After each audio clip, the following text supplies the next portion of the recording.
Assalamualaikum warahmatullahi wabarakatuh. Perkenalkan, nama saya Nan Azara dari kelas BBS2E NIM 205231183. Pada kesempatan kali ini, saya akan menceritakan atau mengulas kembali tentang Perjanjian Giyanti yang terletak di salah satu wilayah di Kabupaten Karanganyar, Jawa Tengah. Di tempat inilah terjadi salah satu peristiwa sejarah bagi Kerajaan Mataram, yaitu peristiwa Perjanjian Giyanti. Perjanjian Giyanti adalah kesepakatan antara pihak VOC dengan pihak Mataram yang diwakili oleh Sunan Pakubuwana III dan kelompok Pangeran Mangkubumi.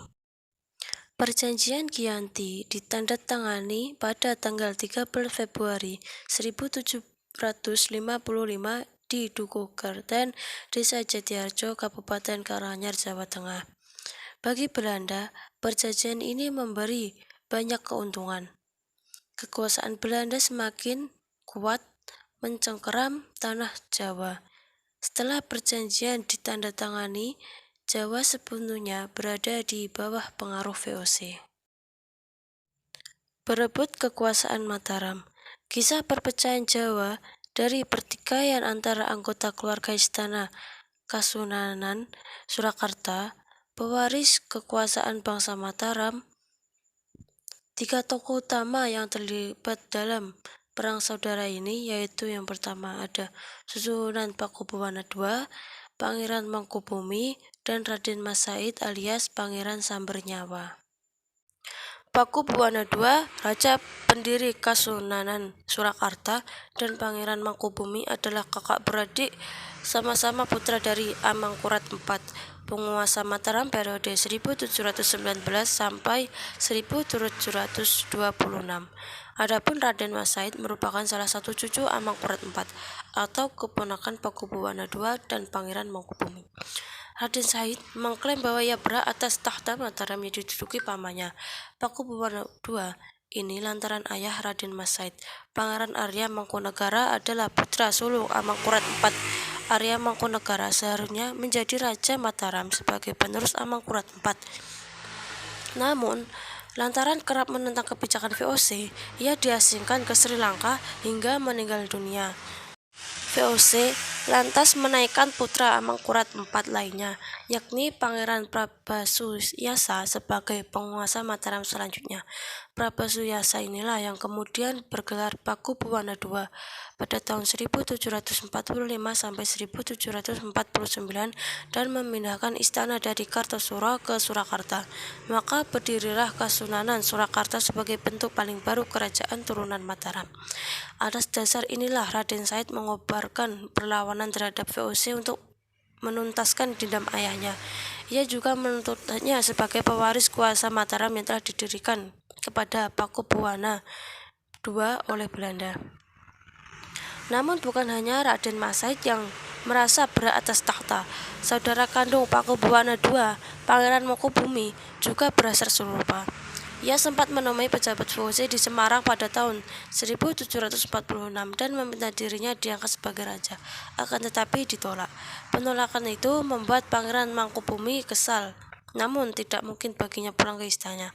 Maka ia memutuskan bergabung dengan Raden Mas Said untuk bersama-sama melawan Pakubuwana II dan VOC. Sebagai bukti komitmen dan perekatan bersatunya dua kekuatan ini, Pangeran Mangkubumi menikahkan putrinya Raden Ayu Inten dengan Raden Mas Said. Mereka kemudian menyingkir ke tengah hutan yang berada di sebelah barat Surakarta. Wilayah ini yang nantinya bernama Yogyakarta. Dari situlah mereka mengorbankan perlawanan dengan cara gerilya. Pasukan gabungan itu ternyata membuat Kasunanan Surakarta kewalahan, bahkan mengakibatkan Pakubuwana II sakit parah. Kabar ini dimanfaatkan betul oleh Mangkubumi. Pada 11 Desember 1749, Pangeran Mangkubumi ditetapkan sebagai Raja Mataram oleh para pengikutnya. Ia bertahta dengan gelar Pakubuwana II. Adapun isi dari Perjanjian Giyanti, salah satunya yaitu sebagai berikut, yaitu pada pasal pertama, Pangeran Mangkubumi mendapat setengah dari wilayah Kerajaan Mataram. Pasal kedua, diupayakan kerjasama antara VOC dengan rakyat Kesultanan Yogyakarta. Pasal yang ketiga, para bupati dan bupati dalam bersumpah setia di hadapan VOC. Berikutnya, Sultan tidak berwenang mengangkat atau memberhentikan bupati atau bupati dalam sebelum disetujui VOC. Berikutnya, bupati yang memihak VOC dalam peperangan berhak diampuni Sultan. Selanjutnya, Sultan tidak perlu menunjuk ke Pulau Madura dan daerah-daerah pesisir kepada VOC, atau namun VOC akan memberikan ganti rugi 10.000 real per tahun, dan lain sebagainya. Itulah sedikit saya mengulas kembali tentang perjanjian Giyanti pada tahun 1755. Semoga bermanfaat. Terima kasih sudah meluangkan waktu untuk menonton video ini. Terima kasih. Wassalamualaikum warahmatullahi wabarakatuh.